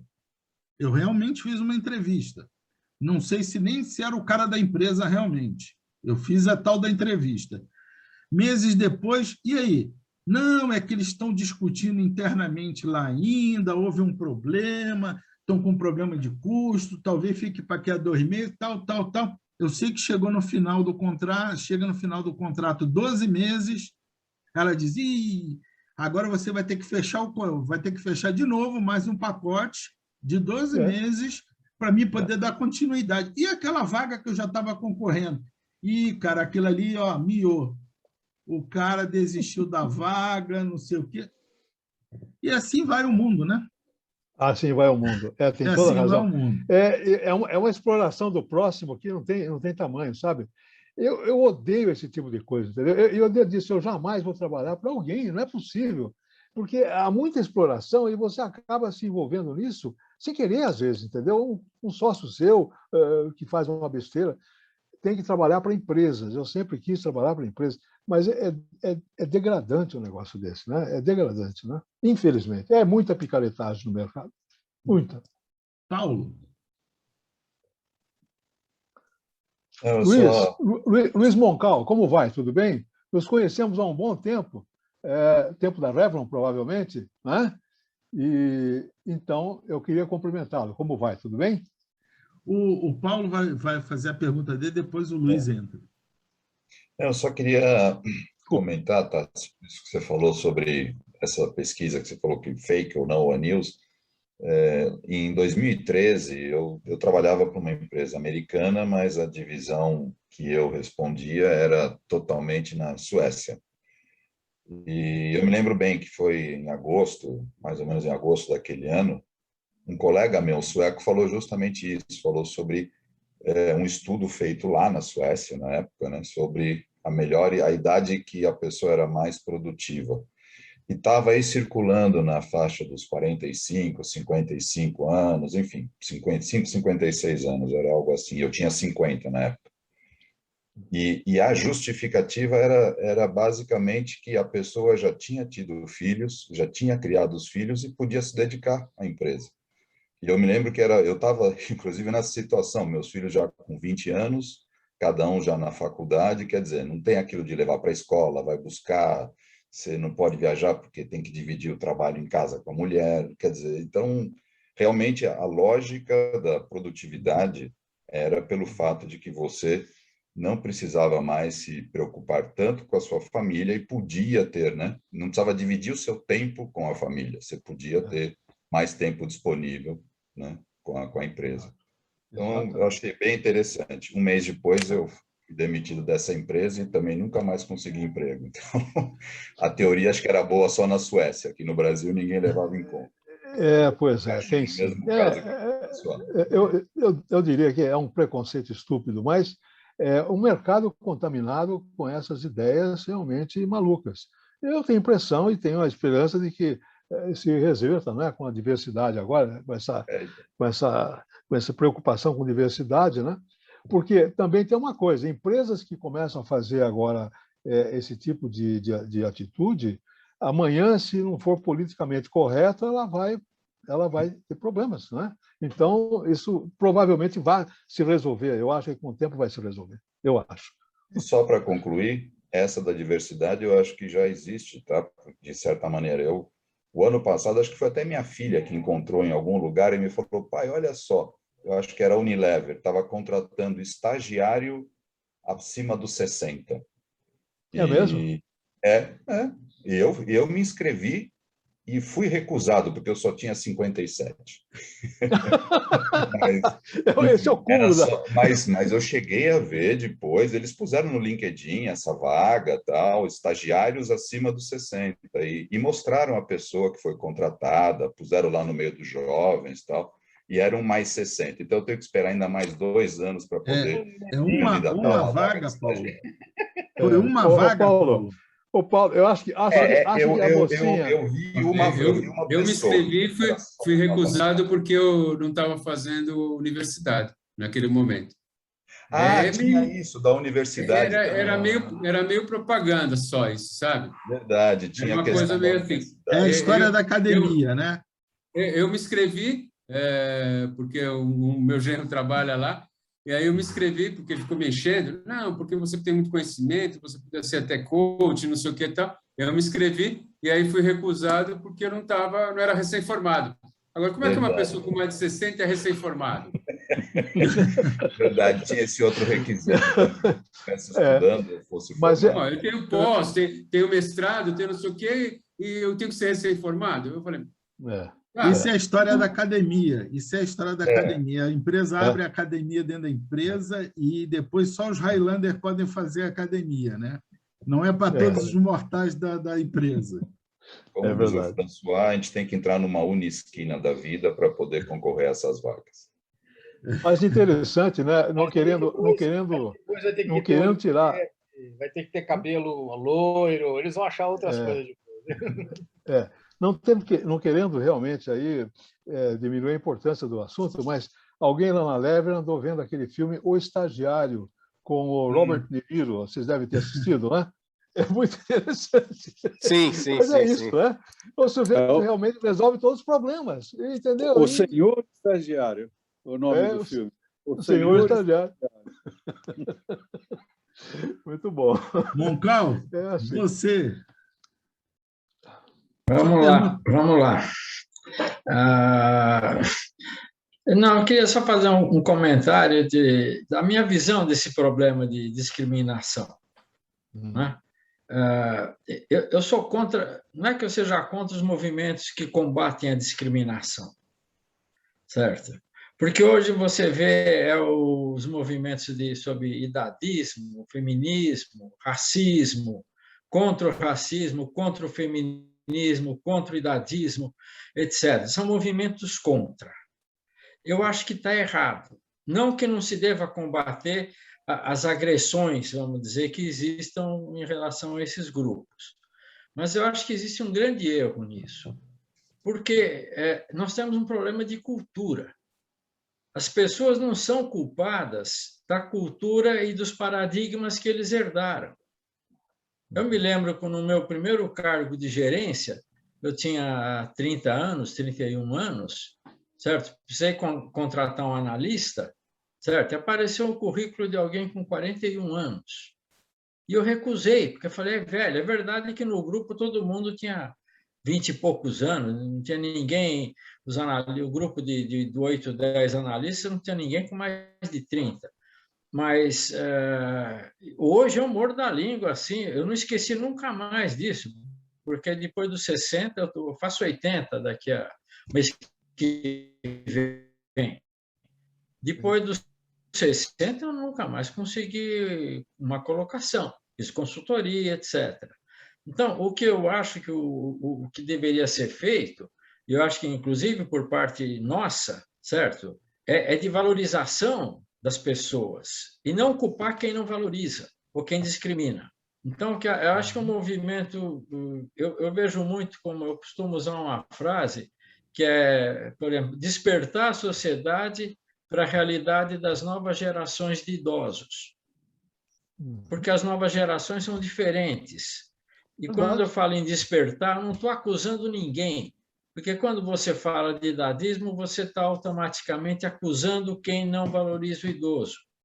E a pessoa não valoriza o idoso porque ela foi formada assim, eu fui lá atrás. Isso é verdade. Certo? A imagem que eu tinha do meu avô com 50 anos era de um velho. 50, 55 anos, era essa imagem que eu tinha de uma pessoa de 50 anos. Certo? E hoje eu não posso culpar alguém, eu pego essa garotada aí de 20, 30 anos, que são os aviões, mexe com tudo, fazem tudo, eu tenho uma inveja louca às vezes, certo? Mas às vezes eu acho que são tudo loucos também, certo? É uma inveja louca de um bando de loucos, mas eu valorizo. O único ponto que eu acho que tem alguma, na minha cabeça, tem uma certa procedência, é que a gente, em matéria de, vamos dizer, assumir risco. À medida que a idade da gente aumenta, a gente fica um pouco mais resistente ao risco, porque a gente já passou por um monte de experiência. É verdade. Certo? Exatamente. Eu proibia meus filhos, eu proibia de andar de motocicleta. Certo? E não andaram. Minha filha queria fazer rapel quando tinha 16 anos. Eu falei, você está louca, minha filha? Para que vai se arriscar, não sei o quê? Certo? Um dia ela apareceu lá em casa toda feliz. Oi, filha, o que você fez? Não, pulei de paraquedas. Ela não perguntou mais para mim. Não perguntou mais, né? Aí eu fiz a questão de 8 meses atrás, eu estou morando em Florianópolis agora, eu fiz rapel, eu fui fazer rapel. Não, nada de muito violento, com a pessoa do lado, etc. Mas a realidade, a gente surpreende às vezes. Então, acho que tem todo um trabalho de muito mais de valorizar, a gente fazer um esforço de difundir, porque a gente fala só das pessoas que são discriminadas, né? A gente vê, volta e meia nos jornais, as discriminações, porque a gente não fala mais das mulheres de sucesso, das pessoas idosas que estão conseguindo grandes coisas. Tinha que divulgar isso, porque tem que mudar a mentalidade. As pessoas não são culpadas de discriminarem. Tem a discriminação que é crime, mas tem várias outras. A discriminação é quase que congênita, vamos dizer, essa rejeição. Então, minha posição é muito nessa linha. É interessante. Mais a valorização do que exatamente outro ponto, né? Sem dúvida, Luiz. Eu também acho isso. Né? Porque realmente não tem nada a ver, não é? Vemos essa geração que vai avançando na idade e com muita saúde, né? Com vontade de chegar aos 100 anos. Quer dizer, então, é diferente de antigamente. As coisas modificaram-se, né? Mas certos preconceitos não mudam. Então, isso aplica-se muito nas empresas, né? Onde se exige o lucro imediato, onde se exige resultados, não se perdoa nenhuma derrapada. Então, realmente, isso tem que mudar um pouco, né? É questão agora de enfim, mindset, né? Modificar o mindset. E tem um aspecto também, que é uma questão de divulgação, vamos dizer, né? De esclarecer as pessoas. A gente envelhece fisicamente de maneira inexorável, não tem jeito.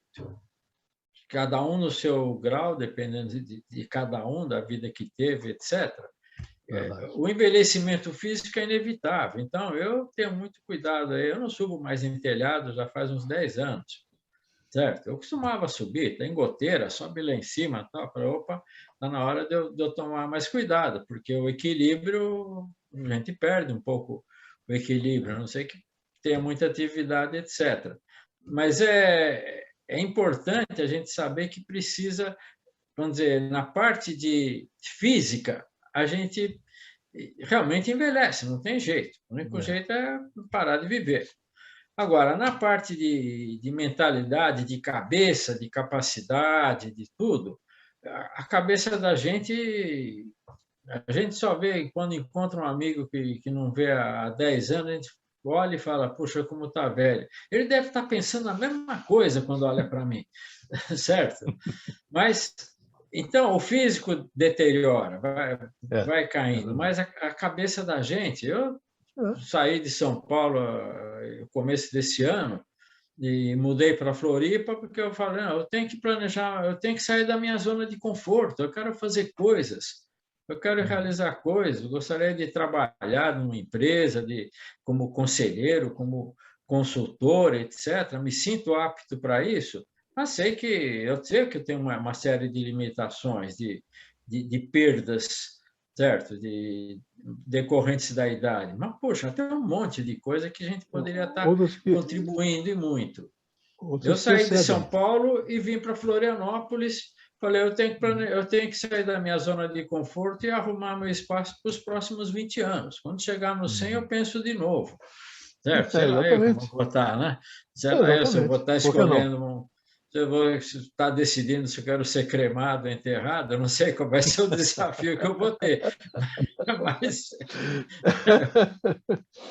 Você pode deixar isso para outras pessoas, não é, Luiz? Deixa para outras pessoas. Deixa para os outros. Muito bom. Bom, vamos ver você.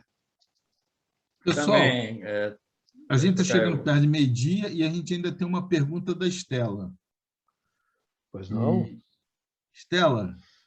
Tá, vamos lá, vamos ser rapidinho aqui. Eu sou da RH, né? E eu tenho acompanhado um pouco esses movimentos também da diversidade. A gente tem um programa grande aqui no Senac em relação a essa questão da faixa de idade. Isso está muito presente enquanto discurso, né? Já em alguns fóruns, até dessa questão de outras competências, né? Então, eu vou adicionar essas outras competências aí.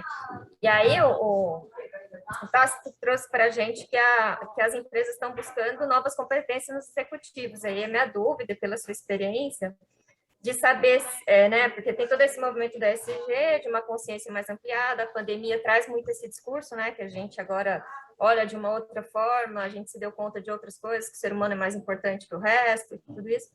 Mas se de verdade as empresas que buscam esses executivos, elas estão abrindo esse espaço para isso acontecer, né, porque elas querem executivos que têm isso, e quando a pessoa tem isso, normalmente ela tem uma consciência realmente mais ampliada, né? E aí eles vão colocar essas pessoas na empresa, mas de verdade elas vão se abrir para ser de verdade ou vai ser algo para ser uma jogada de marketing para se posicionar no mercado que ela abriu, né? Assim, queria te ouvir na tua experiência se realmente está acontecendo um movimento mesmo ou não. A gente ainda está no modelo antigo, né? Antes da pandemia, de ser mais um carimbinho ali, um certificado para ganhar dinheiro, no fundo, né? Não, eu acho que é um pouco cedo ainda para a gente, se é realmente em termos da pandemia e a influência dela nessas transformações todas, né? Eu acho que é um pouquinho cedo ainda para a gente tirar uma conclusão, né? Eu acho que em 2, 3 anos a gente vai ver realmente se pegou ou não. Por exemplo, o teletrabalho, né? Pegou ou não pegou? Vai ser híbrido, não vai? Quer dizer, vai voltar, as pessoas vão querer se comunicar como antigamente? Como vai ser, né? Eu acho que é um pouquinho cedo.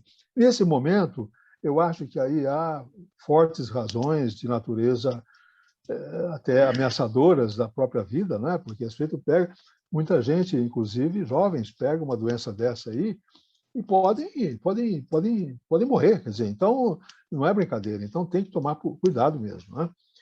Então, o que acontece? Eu acho que é um pouco, nesse momento, é muito mais sobre o medo, né? E aqui no Brasil está muito confuso isso tudo, mas, enfim, é muito mais sobre o medo do que propriamente sobre uma real mudança, uma real transformação, né? Mas, para muita gente que trabalhou em casa, já arranjou o seu paraíso ali, né? Quer dizer, está muito bom. Agora, se tiver que voltar, puxa, né? A gente não sabe, mas eu acho que alguma coisa vai acontecer e vai mudar, não tenha dúvida, vai mudar. Mas se vai mudar para valer, a gente não sabe. Agora, as empresas, se as empresas vão adotar isso como real mudança consciente que ela quer promover na empresa, depende do vizinho. Se o vizinho fizer, o outro fizer, então ele diz, olha, a nossa competitividade está ameaçada. Se nós não fizermos assim, algum funcionário vai amanhã fazer um comentário lá fora e pode pôr a gente em dificuldades. Então, nós temos que tomar providência. É sempre assim que acontece. É sempre em relação aos demais. Muitas vezes é a própria empresa que toma essa decisão, né? Mas eu acho que, na maioria dos casos, é porque ela não quer perder competitividade, é porque ela não quer perder, digamos assim, as condições de competir mesmo, né, no mercado em termos, enfim, dos seus valores, que sejam reconhecidos, que sejam praticados, né? Porque isso na verdade, às vezes verificado em loco, né? Alguém vai lá sem a empresa saber e verifica se está acontecendo, ou algum funcionário vai e reclama, não sei aonde, numa dessas situações aí né, das redes sociais. E hoje a coisa não é para amador, não. Tem que tomar muito cuidado, porque se o nome da empresa é envolvido numa situação dessas, pode ser realmente difícil para a empresa, né? Então, realmente, a gente não sabe daqui para frente como vai ser, mas eu acho que é muito mais porque a outra faz do que propriamente a iniciativa lá do coração mesmo de fazer, né? Eu acho que é isso, né? Tem que ser, né? Quer dizer, realmente tem que se adaptar. Se não se adaptou, acaba tendo problema. Mas, enfim, tomara que passe logo, né? A pandemia. Gustavo.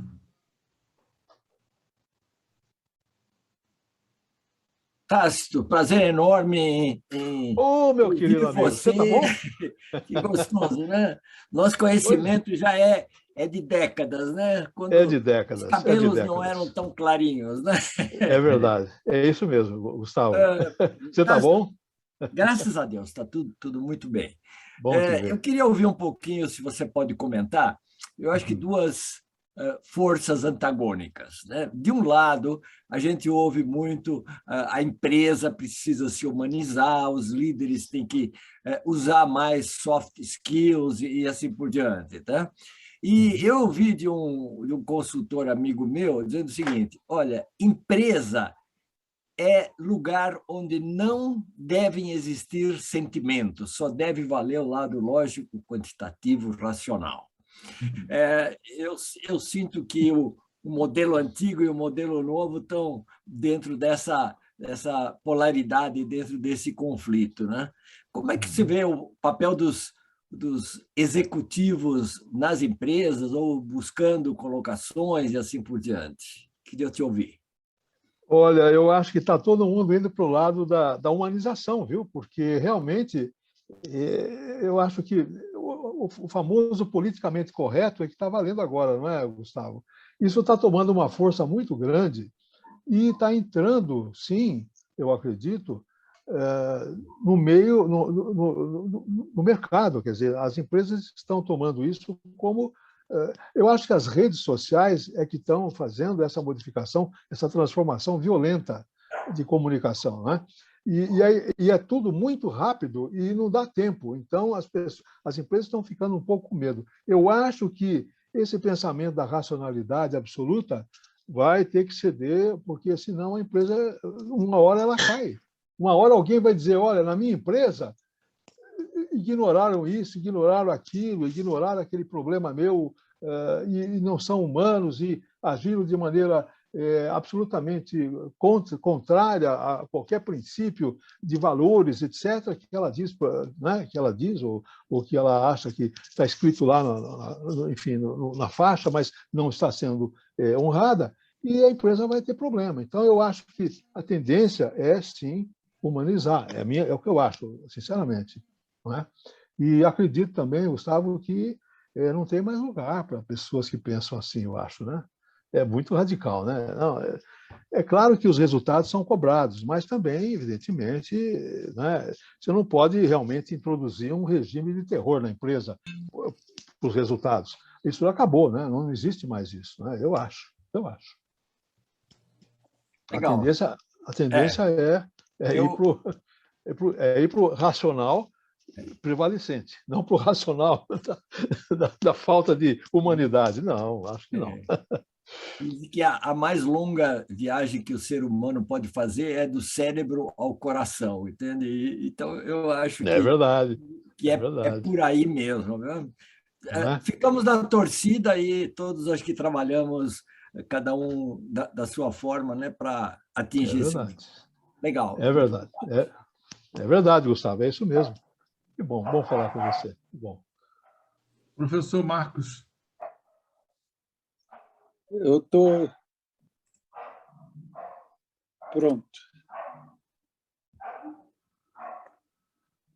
Eu estava escrevendo aqui no chat, se não desse tempo de falar, essa conversa me fez lembrar de um livro que eu acho extremamente importante. Não sei, muitos de vocês devem conhecer, que é O Erro de Descartes, do Antônio Damasio. Ele é português de origem e é diretor de um hospital, que eu não me lembro o nome, muito importante nos Estados Unidos. A área dele é da neurologia. E ele tem... Todo o livro dele é mostrar a experiência dele, mostrando que as funções do cérebro ligadas à lógica são as regiões do cérebro ligadas à lógica são as mesmas que lidam com sentimentos. Daí o nome do livro, O Erro de Descartes. É um livro que, quem não leu, merece ser lido. Além de ser uma boa leitura, muita informação importante. Muito obrigado pela indicação. Eu já anotei aqui, O Erro de Descartes. Não conhecia, não. Muito obrigado. Bom, pessoal, a gente está ao 12h12, a gente foi além do esperado da nossa reunião, né? Eu só queria complementar uma coisa da Estela, né? Da pergunta da Estela. O Tácito, ele acha que ainda vai, talvez ainda está muito cedo de ver, né? Mas, Estela, eu tenho visto muita empresa com essa questão de idoso, contratando idoso, e pelo incrível que pareça, esses idosos comentando que não, eu fui contratado lá não pelo meu conhecimento, mas é porque eu, como tenho mais de 60 anos, eu posso furar fila. Eu furo a fila no supermercado para fazer as compras, eu furo a fila do banco, eu furo a fila de não sei o quê, eu furo a fila de um monte de coisa, né? Eu furo a fila. Então, ele falou, eles usam que estão me empregando, mostram o meu currículo, mas, na realidade, o que eu trabalho é furando fila. Então, eu acho que a gente ainda vai ter que realmente aprender. É aquela história da academia, né, que eu falei. A academia nas empresas é colocada, mas só os Highlander fazem, né? São aqueles escolhidos a dedos que vão fazer, tirar a foto, né? Ficar na página da empresa, e os outros 99% da empresa não consegue nem chegar perto da academia nem para olhar, né? Então, talvez realmente, eu concordo com o Tácito que as redes sociais talvez tragam um impacto, talvez, na mudança, né? Porque ela acaba, algumas vezes, eu acho que exagerando, mas ela acaba descortinando essas práticas que a gente sabe que existe, mas ninguém tem coragem de falar, né? nem tem coragem de dizer. É verdade. Então, talvez isso comece a ser uma ferida que comece a ser mexida, né? O George quer falar também. O Jorge queria falar, porque você vai encerrar? Sim, já são 12h14 já. Então, eu queria encerrar a minha... Não, até que nem.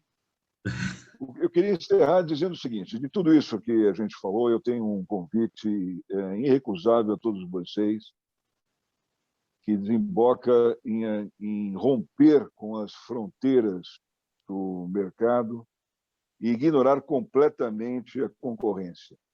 Isso nós vamos conhecer no dia 26, às 10h30 da manhã, através do François Nadas, que vai fazer uma palestra sobre o Oceano Azul. Como a gente consegue fazer essas coisas que eu falei agora. E, da minha parte, como coordenador da Visão de Líderes, eu quero agradecer ao Tácito, que fez jus ao seu nome. Você foi informalmente expresso, você expressou tudo que colocou para a gente de uma forma muito coloquial e muito agradável, e a mim e a todos nós, eu acho que acrescentou bastante. Então, muito obrigado. Mais uma vez, nos vemos no dia 26, às 10h30 da manhã. Um grande abraço a todos. Muito bem, obrigado. Bom, muito obrigado. Tácito, eu queria agradecer a tua palestra, a tua vinda aqui, bater esse papo com a gente. A minha conversa, né? Olha, passou do meio-dia, o pessoal fazendo pergunta atrás de pergunta, né? E eu gostaria de te agradecer muito. Espero que você volte outras vezes com outros temas também. Minha satisfação.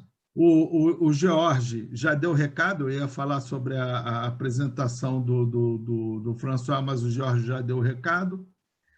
O Sérgio que está chegando hoje, seja bem-vindo, Sérgio, e que, caso queira continuar, o François depois me passa teus dados, tá? Querendo continuar participando aqui dos grupos, seja muito bem-vindo. E eu queria agradecer mais uma vez a todos aí pela presença aí no GEAP, e continuemos assim, né? Ativos, continuemos sendo um grupo grande e bastante sinérgico, né? Que eu acho que a gente tem uma sinergia muito grande. Em alguns grupos eu ainda não consigo participar por causa da agenda de algumas células, mas outras eu tenho participado ativamente e eu tenho visto a sinergia brotando da turma toda, e eu acho que a gente vai trazer bons trabalhos aí, tem uma série de trabalhos interessantes aí para sair do tangível e indo para o concreto. Tudo bem. Tá bom? Tácito, mais uma vez, obrigado, seja bem-vindo, Eu Sérgio. Que agradeço. Foi muito prazeroso. Dia 26. Um abraço a todos aí, um bom almoço para todo mundo.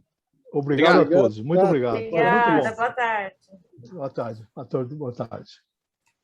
Até mais, então, Rogério. Até mais. Tchau, tchau.